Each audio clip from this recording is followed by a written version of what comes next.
Investment risk అనేది market ఒడిదుడుకులకు లోబడి ఉంటుంది. ఇన్వెస్ట్ చేసే ముందు అందుకు సంబంధించిన వివరాలను క్షుణ్ణంగా తెలుసుకున్నాకే పెట్టుబడులు పెట్టండి. ఈ కార్యక్రమం నిపుణులు, అనుభవజ్ఞుల సూచనలు, సలహాల మేరకు మాత్రమే నడుస్తుంది. మీ పెట్టుబడులకు ఏబిఎన్ ఆంధ్రజ్యోతి ఎటువంటి బాధ్యత వహించదు.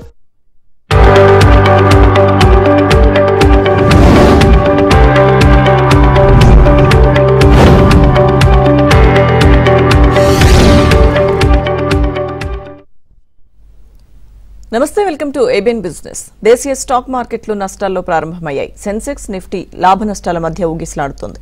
ఇక Adani power, United spirits, HDFC life insurance షేర్లు లాభాల్లో ట్రేడ్ అవుతుండగా టెక్ మహీంద్రా, ఇన్ఫోసిస్, టీసీఎస్ షేర్లు నష్టాల్లో కొనసాగుతున్నాయి. ఇక మార్కెట్స్ కి సంబంధించి తమ అనాలిసిస్ అందించేందుకు బిజినెస్ అనలిస్ట్ వివికే ప్రసాద్ గారు ఉన్నారు. మాట్లాడదాం. Sir, good morning. Sir, good morning. Sir, software ఉద్యోగులపై అమెరికా విధించిన వీసా ఆంక్షల వల్ల భారతదేశానికి లాంగ్ టర్మ్ లో ప్రయోజనం ఉంటుందా లేకపోతే నష్టం ఉంటుందా? సార్, ఎప్పుడు కూడా లాంగ్ టర్మ్ అని చెప్పేటప్పుడు మనం చూడవలసింది ఏంటంటే, ప్రస్తుతం వచ్చిన ఇబ్బంది, కొత్తగా వచ్చిన ఇబ్బంది ఏంటంటే H1B మీద $100,000 అంటే లేదా $1,00,000 ఫీజు కట్టకపోతే H1B వీసా రాదు అన్నారు. అది కూడా అందరినీ తీవ్రంగా భయకంపితులను చేయడానికి వీలుగా ఉన్నట్లుగా ప్రతి సంవత్సరం కట్టాలన్నట్టుగా ఒక అర్థం వచ్చింది. పాత వాళ్ళకి కొత్త వాళ్ళకి అందరికీ ఇస్తామన్నట్లుగా ఒక ఆలోచన వచ్చేట్టుగా అనౌన్స్మెంట్ వచ్చింది. దాంతో అందరూ చాలా భయాందోళనకు లోనవడం అనేది జరిగిపోయింది. ఆ తర్వాత క్లారిఫికేషన్ వచ్చేసింది. దాని ప్రకారం ఏం జరిగిందంటే, కొత్త వీసా అప్లికేషన్స్ మాత్రమే ఒక్కసారి మాత్రమే కట్టాలి అన్నారు. అది అమెరికా కోణంలో కనుక ఆలోచిస్తే మంచిది. ఎంతసేపు అమెరికా కూడా భారత ప్రయోజనాల కోసం పని చేయాలి అని కోరుకోవడం చాలా అసహజం. చేయకూడదు, చేసినా కానీ వీలవదు. వాళ్ళకి అవసరం ఉంటే మనం వాడుకుంటారు. మనమే వాడుకున్నంత కాలం, మనకి అవకాశం ఉన్నంత కాలం మనం వీలైనంత వరకు వాళ్ళ దగ్గర నుంచి డబ్బులు తీసుకుని బాగుపడటానికి ప్రయత్నిస్తాం. అది అమెరికాలో ఉండటానికి ప్రయత్నిస్తామా, మన ఇండియాకి రావడానికి ప్రయత్నిస్తామని వేరే సంగతి. కానీ ఇప్పుడు చేస్తున్న చర్యల వల్ల లాంగ్ టర్మ్ లో ఇండియాకి కొద్దిగా కాదు విపరీతమైన లాభం వచ్చే అవకాశం ఉంది. ఎందువల్లంటే వాళ్ళు వీసా రూల్స్ ని ఏమాత్రం రిలాక్స్ చేయకపోగా ఇంకా టైట్ చేస్తున్నారు. అంటే ఇండియన్స్ కి అక్కడ గ్రీన్ కార్డు కానీ సిటిజన్షిప్ కానీ ఇవ్వడానికి కొద్దిగా దారులన్నీ మూసుకుపోతున్నాయి. మన దేశంలో ఉన్న అత్యధిక ప్రతిభ కలిగిన వాళ్ళు మాత్రమే తీసుకుంటాను అంటున్నారు.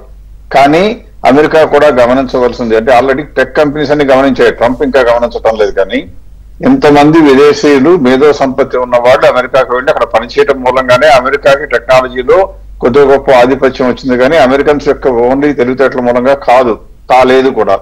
పైగా మన దగ్గర నుంచి అక్కడికి వెళ్ళిపోయిన వాళ్ళు కొన్ని లక్షల మంది ఇంజనీర్లు అక్కడ పనిచేస్తుంటేనే అన్ని యాక్టివిటీస్ కూడా సవ్యంగా నడుస్తున్నాయి. వీళ్ళందరినీ ఓవర్ నైట్ పంపించాలనే ఆలోచన కూడా ట్రంప్ కూడా రాదు. ఎంత టెంపర్తాను ఉన్నా కూడా ట్రంప్ కూడా రాదు. వస్తే అమెరికా మనజాలదు. అందువల్ల రాబోయే రోజుల్లో ప్రమాదం ఉండదు ఇండియాకి. కాకపోతే ఇండియాలో నుంచి అక్కడికి వెళ్ళి టెక్నాలజీ జాబ్ చేస్తున్న వాళ్ళు కానీ, ఇప్పుడు ప్రస్తుతం చదువుకుంటున్న వ్యక్తులు కానీ, తర్వాత H1B తెచ్చుకుందాం ప్రయత్నం చేద్దాం అనుకుంటుంటే వాళ్ళకి మాత్రం గడ్డు పరిస్థితి. అంటే ఇక నుండి కొత్తగా వచ్చే వాళ్ళని ఇబ్బంది పెడతాను అని చెప్పారు, కానీ ఉన్న వాళ్ళని ఇబ్బంది పెట్టను, వాళ్ళ మీద ఆంక్షలు లేవు. అలాగే వాళ్ళ రెన్యువల్స్ వస్తే కూడా ఇబ్బంది లేదని కూడా చాలా బ్రహ్మాండమైన ఓరట్ ఇచ్చారు. సో అమెరికాకి అంతకు ముందు వెళ్లిన వాళ్ళందరూ అదృష్టవంతులు అనేటువంటి ఒక రకమైన బ్రాండ్ పడబోతున్నది. అట్ ద సేమ్ టైం ఇటువంటి అనిశ్చితి ఇలా ఎప్పుడు ఏం చేస్తారో తెలియకుండా ఉంటే ఏ టెక్నాలజీ కంపెనీ కూడా బాగుపడదు. కాబట్టి వాళ్ళు ఏం చేస్తున్నారంటే రాబోయే రోజుల్లో 100కి 100 గ్లోబల్ కెపాసిటీ సెంటర్స్ అని ఆల్రెడీ మొదలు పెట్టారు. మన హైదరాబాద్ లోనే 3-4 గ్లోబల్ కెపాసిటీ సెంటర్ స్టార్ట్ అయిపోయాయి. అలాంటిది ఇటువంటి విపత్కర పరిస్థితులు ఏమైనా వచ్చినా కానీ ప్రపంచంలో నలుమూలలకి సర్వీసులు చేయడానికి సర్వీస్ సెంటర్లు పెడతారు. అలా పెట్టినప్పుడు ఇండియాలో ఆపర్చునిటీస్ పెరుగుతాయి. కాకపోతే అంతకుముందు వచ్చినట్టుగా డాలర్లో జీతాలు, రూపాయల్లో ఖర్చులు ఉండేదానికి అవకాశం ఉండదు. కానీ రూపాయల బదులుగా ₹1 వచ్చే సంపాదన బదులు ₹2 వచ్చే అవకాశం బాగా ఉంటుంది. 100కి 100 సాఫ్ట్వేర్ ఎంప్లాయీస్ కి ఫ్యూచర్ బాగానే ఉంటుంది. ఫ్యూచర్ అంటే ఇప్పుడున్న దాంతో పోలిస్తే, అంతేగాని వాళ్ళు కోరుకున్న దాంతో కాదు. అమెరికాలో ఉండాలి, ఇండియాలో ఖర్చులు ఉండాలంటే వీలవదు. కానీ 100కి 100 లాంగ్ టర్మ్ లో ఇండియాకి బ్రహ్మాండమైనటువంటి ఇంటెలిజెన్స్ ఉన్న ఇన్వెస్టర్స్ ఉన్నటువంటి ఇంటెలిజెంట్ ఇంజనీర్స్ అందరూ కూడా ఇండియాకి వస్తారు. కాబట్టి ఇండియాకే లాభం, కానీ ఇండియాకి వచ్చే నష్టం నా ఉద్దేశం ప్రకారం లాంగ్ టర్మ్ లో ఉండదు. Okay sir. సార్, కాలర్ ఉన్నారు సార్, చంద్రశేఖర్ గారు హైదరాబాద్ నుంచి. హలో అండి. నమస్తే అండి, ప్రసాద్ గారితో మాట్లాడతానండి. నమస్తే, చెప్పండి. ప్రసాద్ గారు, GVTND, డేటామాటిక్స్, పరాగ్ మిల్క్ ఈ 3 స్టాక్స్ గురించి చెప్తారా? అన్ని చెప్పలేనండి, 2 చెప్తానండి. ఎక్కువ చాలా మంది వ్యూవర్స్ ఉంటారు కాబట్టి పోటీలో 1-2 చెప్తాను. డేటామాటిక్స్ ఇంకోటి చెప్పారు మీరు ఆఖరిలో, మిల్క్ ఏదో చెప్పారు, పరాగ్ మిల్క్. ఇంకో స్టాక్ ఒకసారి చెప్పండి చంద్రశేఖర్ గారు. పరాగ్ మిల్క్, డేటామాటిక్స్. డేటామాటిక్స్ చూడండి. డేటామాటిక్స్ అనేది IT ఎనేబుల్ సర్వీసెస్ లో ఉంది. ఇప్పుడు దాకా మనం మాట్లాడింది కూడా దాని గురించి. కానీ దానికి వచ్చిన ప్రమాదం ఏమైనా ఉందా అంటే చిన్న స్మాల్ క్యాప్ కంపెనీ కాకపోయినా మిడ్ క్యాప్ కంపెనీ 5,000 కోట్లే మార్కెట్ క్యాప్ ఉంటుంది కాబట్టి కొద్దిగా ప్రమాదం అనే కన్నా అవకాశాలు తక్కువ ఉంటాయని చెప్తూ వస్తున్నాం మనం. అందువల్ల లాంగ్ రన్ లో పెరగడానికి అవకాశాలు దీనికన్నా రాజు క్యాప్ ఎక్కువ ఉంటాయి. కానీ ఈ company is doing very well. ఏ రకంగా కూడా కంగారు పడక్కర్లేదు. 13.3% మార్జిన్ ఉన్న హెడ్ విండ్స్ ఎంత ఎదురుగాలు వీస్తున్న ఈ సమయంలో కూడా 11.8 వరకు ప్రాఫిట్ మార్జిన్ మెయింటైన్ చేయగలుగుతుంది. పైగా సేల్స్ వాల్యూమ్ పెంచుకోగలుగుతుంది. అందువల్ల ఈ కంపెనీకి వచ్చినటువంటి ప్రమాదం ఏమీ లేదు. పైగా 1,120 దాకా చేరడానికి అవకాశం ఉంది. ఈ వీసా ఆంక్షలు కొద్దిగా క్లారిటీ వస్తే ఇంకా కొద్దిగా పెరిగే అవకాశం ఉంటుంది. ఎప్పుడైతే వీసా ఆంక్షలు కనుక ఇంకా కఠినతరం అయిపోతే ఐటీ ఎనేబుల్డ్ సర్వీసెస్ కి ఆపర్చునిటీస్ పెరుగుతాయి కానీ తగ్గవు. నా లెక్క ప్రకారం 1,120 ఇస్ ద ఫేర్ వాల్యూ. కాబట్టి మీరు దానిలో ఏమీ భయపడాల్సిన అవసరం లేదు. తర్వాత ఇంకోటి పరాగ్ మిల్క్ అన్నారు, అది కూడా ఇప్పుడు ఒక్క నిమిషంలో చూపిస్తాను. ఫుడ్ అండ్ డైరీ ప్రొడక్ట్స్ కి ప్రస్తుతం వచ్చిన అవకాశాలు విపరీతం అండి. అది ఇండియాలో వచ్చిన అవకాశాలు. ఎందుకంటే జిఎస్టీ సంస్కరణ మూలంగా మన అందరి దగ్గర కొద్దిగా డబ్బులు మిగులుతాయి. ఇన్కమ్ ట్యాక్స్ ట్రాన్సాక్షన్ మూలంగా కూడా డబ్బులు మిగులుతాయి. మన అందరం కొద్దిగా గొప్ప లైఫ్ స్టైల్లో బ్రాండెడ్ ప్రొడక్ట్స్, ఫుడ్ ప్రొడక్ట్స్ అని చెప్పేది కొద్దిగా పైన మంచి క్వాలిటీ ప్రొడక్ట్స్ తీసుకోవడానికి ఇష్టపడతాం. కాబట్టి మార్జిన్స్ ఇబ్బడిముబ్బడిగా పెరగబోతున్నాయి. ఈ కంపెనీ దాదాపుగా హైయెస్ట్ మార్జిన్ లో ఉంది ఇప్పుడు 3.38. ఒక్కసారి 3.46 ఉన్న బ్రహ్మాండంగా ఉంది. కాకపోతే ఇందులో ఒకటే ఏంటంటే ఈ విషయం మీకు నాకు ఇవాళ తెలియదా, ఆగస్ట్ 14నే తెలిసింది. ఎప్పుడైతే జిఎస్టీ సంస్కరణ తెస్తా ఉన్నారో అప్పుడే తెలిసిపోయింది. అప్పటి నుంచి ఆల్రెడీ విపరీతంగా పెంచేసి ఏం చేశారు, 297 తీసుకొచ్చారు ప్రైస్ ని. దాని ఫెయిర్ ప్రైస్ చూస్తే ఉన్న వర్కింగ్స్ ప్రకారం 275. కంపెనీ మంచిదే, ప్రాస్పెక్ట్స్ బాగున్నాయి, ఫ్యూచర్ కూడా బాగానే ఉంటది. కానీ మనం కొనుక్కోవడానికి అనువుగా లేదే. అందువల్ల ఈ కంపెనీ ఇప్పుడు కొనుక్కోవడానికి అనవసరం. ఓకే సార్, నెక్స్ట్ కాలర్ ఉన్నారు హైదరాబాద్ నుంచి సుబ్రహ్మణ్యం గారు. హలో అండి. నమస్కారం అండి. నమస్తే అండి. గారు, నేను లాంగ్ టర్మ్ ఇన్వెస్టర్ అండి.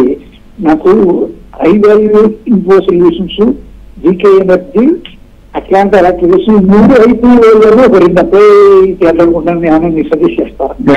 వాయిస్ టీవీ ఆన్ చేశారు, కొద్దిగా టీవీ ఆఫ్ చేసి మాట్లాడతారండి. హై వాల్యూ సొల్యూషన్స్, ఐవరీనా హై వాల్యూ సొల్యూషన్స్. మీ వాయిస్ క్లియర్ గా లేదు సుబ్రహ్మణ్యం గారు, ఒకసారి. GK energy. హలో చెప్పండి. నేను లాంగ్ టర్మ్ ఇన్వెస్టర్ అండి. అయ్యన్న అర్థమైంది. మీ కంపెనీ పేరు సరిగ్గా చెప్తే నాకు వినపడుతుంది. ఒకటి జీకే ఎనర్జీ. ఏదండి జీకే ఎనర్జీనా? GK energy. Okay. Atlanta electricals. Atlanta electricals ఈ 2 చెప్తానండి, మరీ ఎక్కువ చెప్పలేము. అట్లా వాయిస్ క్లియర్ గా లేదు. ఎప్పుడు కూడా మీరు కొనుక్కునే కంపెనీ మార్కెట్ క్యాప్ ఎంత ఐడియా ఉందండి జీకే ఎనర్జీ అంటే? ఇలాంటి చిన్న చిన్న కంపెనీలు కొనుక్కోవాల్సినటువంటి అవసరం కానీ ఆలోచన కానీ రిటైల్ ఇన్వెస్టర్స్ కి ఎంత ఆలస్యంగా రాకుండా ఉంటే అంత మంచిదండి. ఎందుకంటే ఇటువంటివన్నీ కూడా చిన్న చిన్న కంపెనీలు కొనుక్కుంటే మనం బాగుపడటానికి అవకాశం తక్కువ. అందులో ఆపరేట్ చేసే ఆపరేటర్లకి ఓలడంత లాభాలు వాళ్ళు అడగకుండా తీసుకెళ్లిపోయి వాళ్ళ జేబుల్లో పోసినట్టు, మళ్ళీ చేతుల్లో కూడా కాదు. అంటే చూస్తా ఇందులో చేయకూడదు. ఒకవేళ మీలో బంధువులు ఎవరన్నా ఈ కంపెనీ కనుక అయిపోతే మాత్రం మాలాంటి వాళ్ళ అనాలిసిస్ అడిగే కన్నా మీ బంధువులను ఎవరన్నా నమ్మే పెడతారు అనుకుంటున్నారు కాబట్టి వాళ్ళనే అడగాలి. కానీ అనలిస్టులు చెప్పాలి అంటే, పర్టికులర్ గా నాలాంటి వాళ్ళు చెప్పాలి అంటే ఆ కంపెనీకి ఒక స్తోమత ఉండాలి. కనీసం 1000 కోట్ల కన్నా మార్కెట్ క్యాప్ ఎక్కువ ఉండాలి. ఎంత తక్కువ వేస్తున్నా కనీసం 1 కోటి నుంచి 2 కోట్ల రూపాయల సరిపడా వాల్యూమ్ రోజుకు జరుగుతూ ఉండాలి. అవి 2 లేకుండా రిటైల్ ఇన్వెస్టర్స్ కి కేవలం సంఖ్యలు చూసి లాభం పెరిగింది తగ్గిందని చెప్పేంత ఆలోచన నేను చేయలేను. ఎందుకంటే అది ఒకవేళ ఈ రోజు ఎక్కువ లాభాలు చూపిస్తే రేట్లు పెరుగుతాయి. రేట్లు పెరిగితే మన లాంటి వాళ్ళం అట్రాక్ట్ అవుతాము. మంటకి ఎలాగైతే క్రిమికీటకాలు అట్రాక్ట్ అయిపోతాయి, కాలిపోతాయి, వెళ్ళిపోయి, అలాగే మనం కూడా అందులో పడి నాశనం అయిపోతాం. కొద్దిగా ముందు కొద్దిగా వెనకాల అంతే. కాబట్టి ఇటువంటి వాటి జోలికి వెళ్ళటం మంచిది కాదు. వెళ్ళమని చెప్పి ఆలోచన అలాంటి వాళ్ళు ఏనాటికి కూడా చేయకూడదు. ఓకే సార్, నెక్స్ట్ కాలర్ ఉన్నారు హైదరాబాద్ నుంచి మధుసూదన్ గారు. హలో అండి. హలో చెప్పండి మధుసూదన్ గారు. హలో, నా దగ్గర ఎఫ్ఎస్ఎల్ ఉన్నాయండి 200 స్టాక్స్. అది ఇంకా స్టిల్ హోల్డ్ చేయమంటారా లేకపోతే బయటకు వచ్చేయమంటారా? ఎఫ్ఎస్ఎల్ చెప్తాను. ఎఫ్ఎస్ఎల్ అండి. అదే ఒకటే గుర్తండి, ఎందులో మీరు గుర్తుపెట్టుకోవాల్సింది ఈ కంపెనీకి మార్జిన్స్ ప్రమాణంగా ఉన్నాయి. ఇప్పుడు ఊరికే మార్కెట్ లో రోమరో గడబడ వచ్చిందని కంగారు పడకండి. ఎప్పుడు స్థిరంగా ఉండేది కంపెనీ డిక్లేర్ చేసే నెంబర్లు, వాటి బిజినెస్ లో దెబ్బ రావటంలా.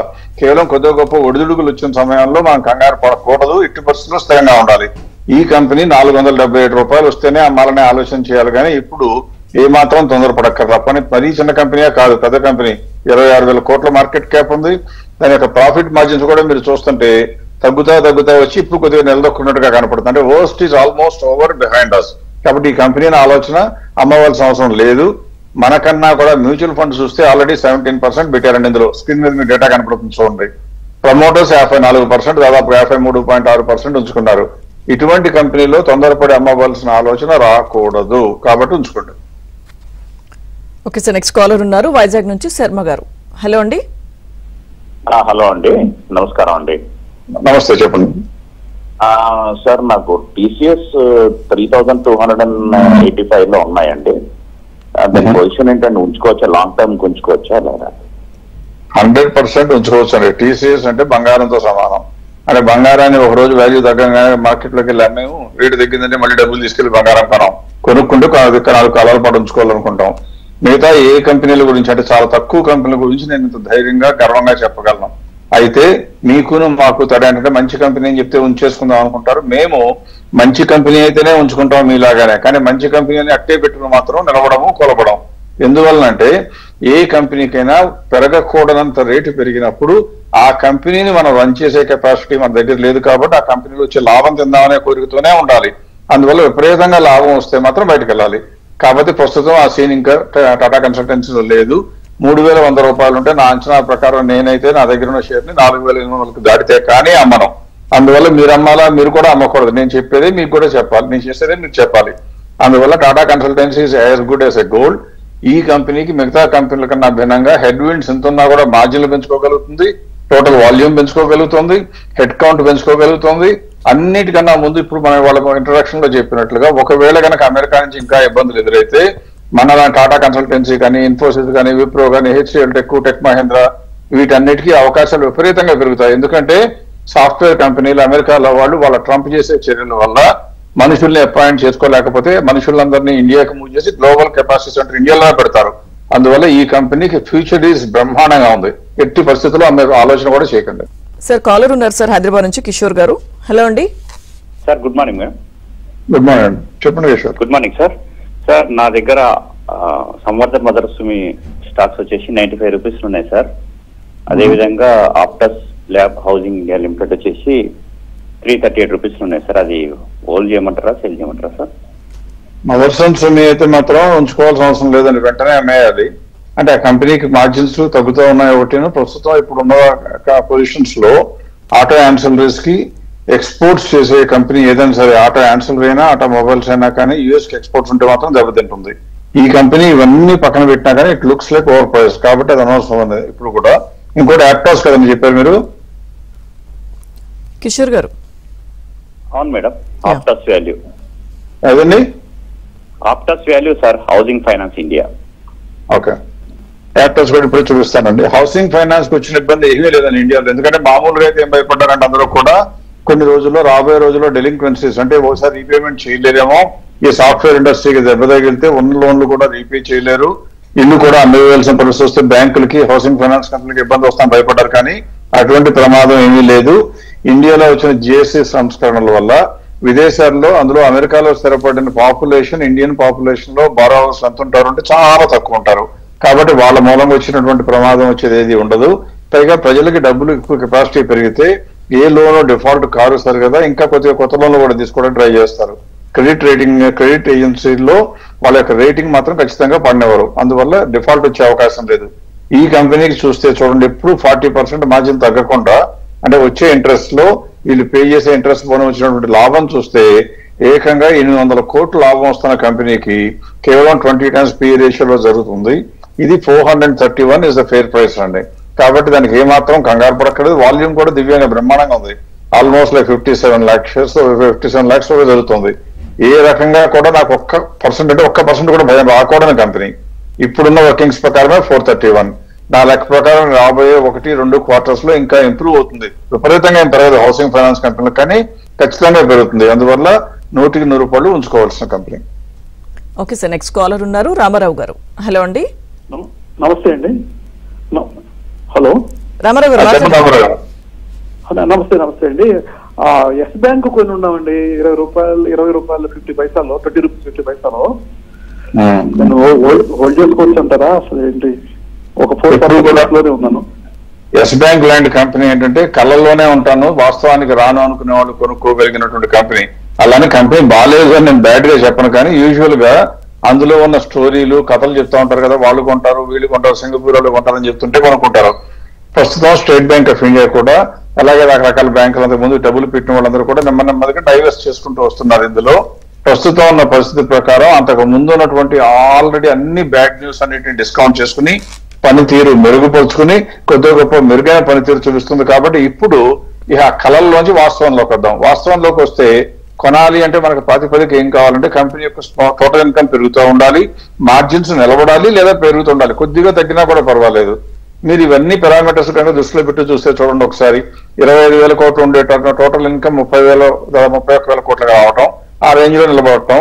మార్జిన్స్ చూస్తే రైట్ హ్యాండ్ సైడ్ కార్నర్ లో కనపడుతుంది చూడండి, 3.31% ఉండే మార్జిన్ ఒకప్పుడు అంటే నాన్ పెర్ఫార్మింగ్ అసెట్స్ ఉండటం మూలంగా ఇప్పుడు 8.89% వచ్చింది. అంటే ప్రస్తుత కాలంలో ఎస్ బ్యాంక్ దాని యొక్క స్ట్రెంగ్త్ మీదే నిలబడచ్చు, కళల గురించి అక్కర్లా. కాబట్టి మీరు ఉంచుకోవాలా అక్కర్లేదా అంటే మీకు ఎంత లాభం రావాలి అనేది 20 రూపాయల్లో ఉంటే 21 అమ్ముకోమని చెప్పడం చాలా తొందరపాటు చర్య, అమ్మకూడదు.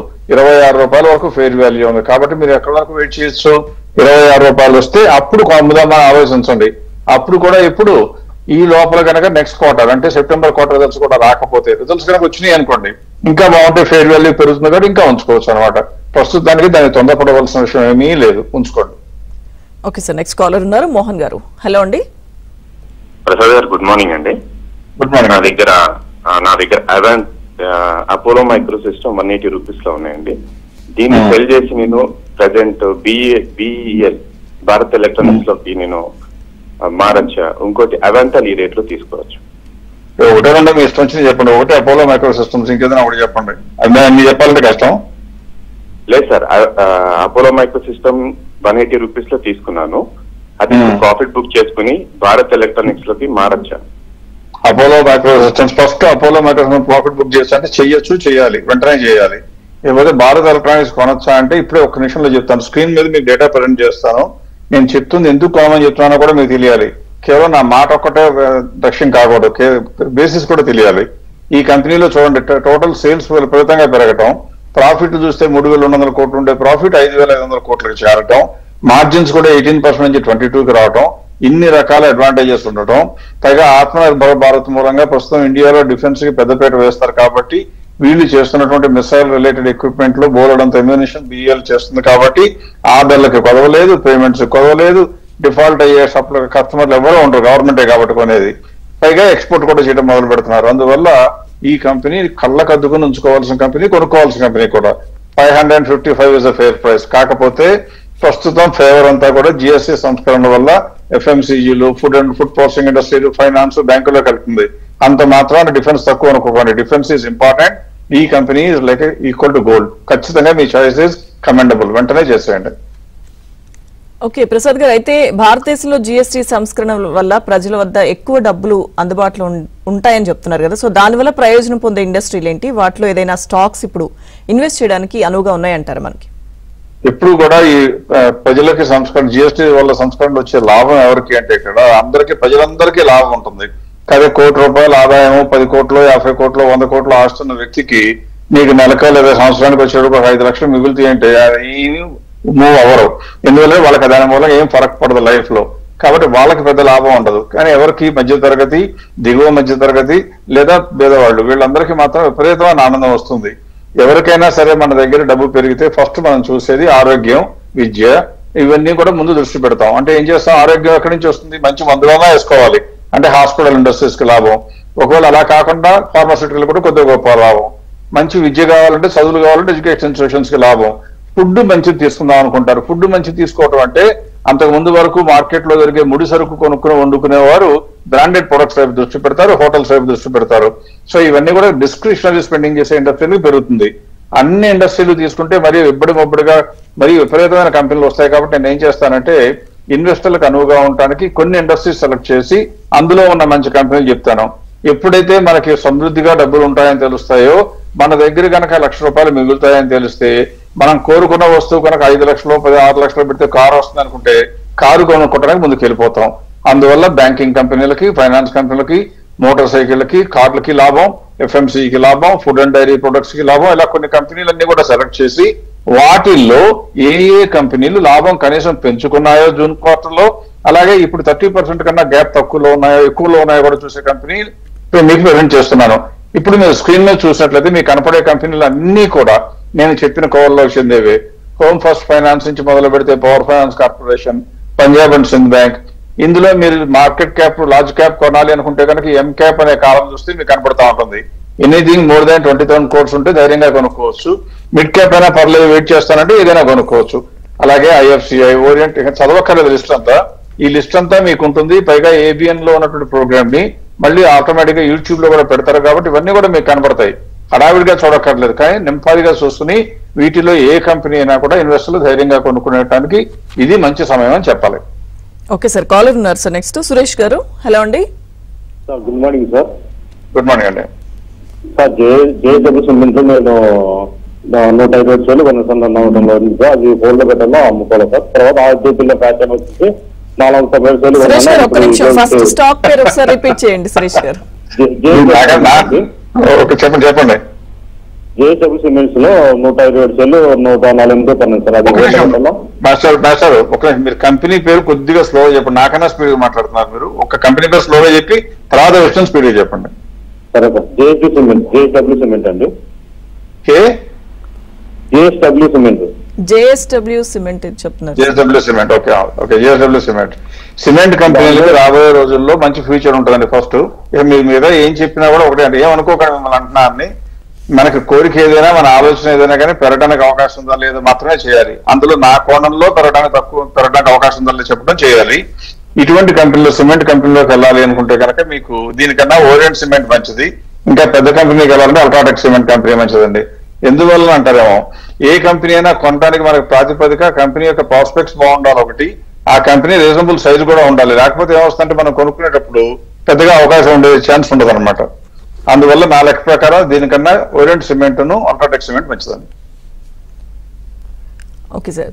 సార్ ప్రసాద్ గారు, అయితే ఈ టైంలో లార్జ్ క్యాప్ షేర్లు కొనుక్కోవడం మంచిదని మీరు చెప్తున్నా. చాలా మంది రిటైల్ ఇన్వెస్టర్లు తమ పోర్ట్ఫోలియోస్ చిన్న మొత్తాల్లో క్రియేట్ చేద్దాం అనుకుంటున్నారు. సో ₹1,00,000 కనుక ఇన్వెస్ట్ చేసి mid and small cap segment లో ఇన్వెస్ట్ చేద్దాం అనుకుంటే ఏ షేర్లు సజెస్ట్ చేయొచ్చు అంటారు?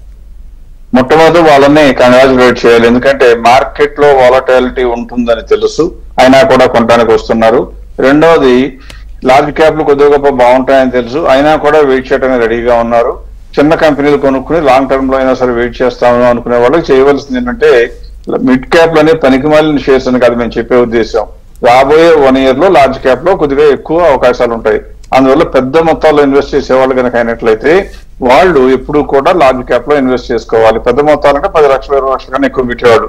మీరు చెప్పినటువంటి మిడ్ చిన్న చిన్న ఇన్వెస్టర్ అయినా ₹1,00,000 ఇన్వెస్ట్ చేస్తాను అంటే రిస్క్ తీసుకుంటాను సార్, ₹1,00,000 కాబట్టి నేను మరీ అంత కంగారు పడను ధైర్యంగా కనుక ఉండేటట్లయితే వాళ్ళకి నేను చెప్పే కంపెనీ ఇప్పుడు స్క్రీన్ మీద ప్రజెంట్ చేస్తున్నాను. ఈ 5 కంపెనీలు అంటే ₹1,00,000 పెడితే 5 కంపెనీలు కొనుక్కోవాలి అంటే ఎట్టి పరిస్థితుల్లో మనం ₹1,00,000 పెట్టినా ₹1,00,00,000 పెట్టినా కూడా కనీసం 5 ఇండస్ట్రీస్ లో డైవర్సిఫై చేయాలి. ఎక్కువ కంపెనీలు కొనుక్కుంటాం, పెద్ద అమౌంట్ అయితే. ₹1,00,000 కొనాలి అంటే ఇంజనీరింగ్ అండ్ టర్న్కీ సర్వీస్ నుంచి స్టర్లింగ్ అండ్ విల్సన్ ఒక 74 షేర్లు, హౌసింగ్ ఫైనాన్స్ లో ఉన్న PNB హౌసింగ్ ఒక 23 షేర్స్, ఓరియంట్ సిమెంట్ కంపెనీ కనుక అయితే సిమెంట్ కంపెనీలో ఒక 88 షేర్స్, పిరమల్ ఎంటర్ప్రైజెస్ ఫార్మాస్యూటికల్స్ అని ఉన్న మోస్ట్లీ ఫైనాన్సింగ్ కంపెనీ లాగా అయిపోతుంది ఇది కూడా, అది ఒక 17 షేర్స్. తర్వాత Kalyan jewellers, diamond cutting and jewellery. ఎక్కువ మంది అనుకుంటారేమో అమెరికా ఎక్స్పోర్ట్స్ మీద బ్యాన్ పెట్టింది, ట్యాక్స్ వేసింది కదా ఎందుకు కళ్యాణ్ అంటారేమో. కళ్యాణ్ జ్యువెలర్స్ ఇండియా నుంచి ₹1 కూడా అమెరికాకి ఎక్స్పోర్ట్ చేయదు. వీళ్ళకున్న దుబాయ్ లో ఉన్న కంపెనీ అక్కడ నుంచి ఎక్స్పోర్ట్ చేస్తుంది, దాని మీద పడింది 10%. సో కళ్యాణ్ జ్యువెలర్స్ కి ఎక్స్పోర్ట్స్ బ్యాన్ టారిఫ్ల మూలంగా ఇంత కూడా చేమ గుట్టినంత కూడా ఇంపాక్ట్ లేదు. అందువల్ల ఈ 5 కంపెనీలు కనుక కొనుక్కున్నట్లయితే నేను చెప్పిన పరిమాణంలో ₹1,00,000 సరిపోతుంది. మిగిలిన కాస్తా కోస్తా అమౌంట్ మిగిలితే అది మీ ఇచ్చే బ్రోకరేజ్ కే సరిపోతుంది. So this should be good for you. Okay sir. Next caller ఉన్నారు ఖమ్మం నుంచి రాజేష్ గారు. హలో అండి. నమస్కారం సార్. నమస్కారం అండి. Sir NCC Nagarjuna construction company sir 235 లో ఉన్నాయి సార్. అది మరి NCC నాగార్జున కన్స్ట్రక్షన్ కంపెనీ 235 లో హోల్డింగ్స్ ఉన్నాయి సార్. 500 క్వాంటిటీ మంచి కంపెనీ ఇంకోటి చెప్పండి. ఇంకో కంపెనీ కూడా చెప్పండి. ఇంకో కంపెనీ కెనరా బ్యాంక్ 95 లో హోల్డింగ్స్ ఉన్నాయి. ఎప్పటిదాకా ముఖ్యంగా NCC గురించి చెప్పండి సార్. NCC ఎన్సీసీ రెండు చెప్పొచ్చు అండి. రెండు కూడా నా ఫేవరెట్ కంపెనీలు. నా ఫేవరెట్ అంటే నా ప్రేమని కాదు, ఆ రెండు కూడా ప్రస్తుతం నా ఫేవరెట్లు. ఎందుకు? రెండు కంపెనీలు పర్ఫార్మెన్స్ బాగుంటున్నాయి, రెండు కూడా రేట్లు అందుబాటులో ఉన్నాయి కాబట్టి ఫేవరెట్లు. అంతే తప్పితే ఒకవేళ కనుక నాగార్జున కన్స్ట్రక్షన్ రేపు పొద్దున్నే మీ 235 మీ ప్రైస్ దాటి 250 దాటి 290కి వెళ్ళిపోయింది అనుకోండి, నేనే ఈ నోటుతోనే ఈ వేదిక ద్వారానే వెంటనే అమ్మని చెప్తాను. కాబట్టి 290 వరకు 282 283 వరకు వచ్చే వరకు ఖచ్చితంగా మంచి కంపెనీ. ఎప్పుడు కొత్త రిజల్ట్స్ ఏమి ఇంకా రాకపోతే, రిజల్ట్స్ వచ్చిన తర్వాత ఇంకా బాగుంటే దాని ఫేర్ వాల్యూ ఇంకా కొద్దిగా పెరగచ్చు. ప్రస్తుతానికి మాత్రం ఉన్నటువంటి వర్కింగ్స్ ప్రకారం 282 దాకా ఉంచుకోవాలి. మీరు కొన్న ప్రైస్ నుంచి కొద్దిగా తగ్గిందని కంగారు పడవలసిన అవసరం ఇంత కూడా లేని కంపెనీ, ధైర్యంగా ఉంచుకోండి. కాబట్టి ఎన్సీసీ గురించి ఏం కంగారు పడక్కర్లేదు. కెనరా బ్యాంక్ కూడా నేను ఎందుకు చెప్తున్నానో చూపించడానికి వీలుగా ఒకసారి మీరు నెంబర్ స్క్రీన్ మీద ప్రజెంట్ చేస్తున్నాను చూడండి. క్యాన్ బ్యాంక్ చూస్తే హిస్టరీలో ఎప్పుడూ లేనట్లుగా 14.68% మార్జిన్ వచ్చిందండి. ఎందుకని? అంతకుముందు యూపీఏ గవర్నమెంట్ ఉన్న సమయంలోనూ వేరే గవర్నమెంట్ అయినా కానీ, అంతకుముందు బీజేపీ గవర్నమెంట్ కూడా ఎవరున్నా కానీ వాళ్ళందరి సమయంలో ఎన్పిఏలు విపరీతంగా ఉంటాయి. ఫైనాన్స్ మినిస్టర్లో లేకపోతే మినిస్టర్లు ఫోన్ చేస్తే లోన్లు ఇచ్చేవాడు. అవన్నీ పోయి బ్యాంకింగ్ వ్యవస్థ అంతా కొద్దిగా గొప్ప క్లీన్ అయిపోయింది కాబట్టి ఇప్పుడు కేవలం బ్యాంకింగ్ వ్యవస్థ మీద వస్తుంది. సో ఇది కూడా మంచి కంపెనీ, 150 వస్తేనే మీరు అమ్ముకోవాలి. Okay, thank you so much sir. VVK Prasad గారు మార్కెట్స్ మీద మీ అనాలిసిస్ అందించారు. Thank you. ఇక ఇది ఇవాల్టి ABN business. Keep watching ABN.